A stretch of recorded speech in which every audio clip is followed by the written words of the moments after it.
Explain the law of machine with sketch applied mechanics का question है। ये बहुत बार आया हुआ है और इसको लिखते टाइम अपने को 3 चीज़ें ध्यान में रखनी होती है।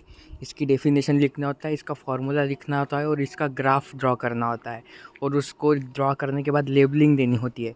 तो ये 4 चीज़ें 4 मार्क के लिए मतलब 1-1 मार्क के लिए आती है, तो ये क्वेश्चन होता है 4 मार्क का। तो इसको लिखते टाइम अपने को सबसे पहले जो डेफिनेशन है उसको याद रखना होता है। डेफिनेशन है the equation which gives the reaction between, यानी reaction between load lifted and effort applied, यानी लोड को उठाना और एफर्ट को अप्लाई करना in the form of slope. Slope यानी इंक्लाइंड लाइन होती है। In the form of slope and intersection of straight line, यानी जो वाई एक्सिस पे जो स्ट्रेट वाई एक्सिस की जो लाइन होती है और वो जो स्लोप वाली लाइन होती है उनके बीच में जो गैप होता है उसको बोलते हैं इंटरसेप्शन, वाई इंटरसेप्शन सी, वो दिखाना होता है। तो अपने को ये ऐसा बोल के दिखना पड़ता है। तो ये लिखने के बाद अपने को उसमें नीचे लिख लेना है फार्मूला और ये उसकी छोटी सी डायग्राम है।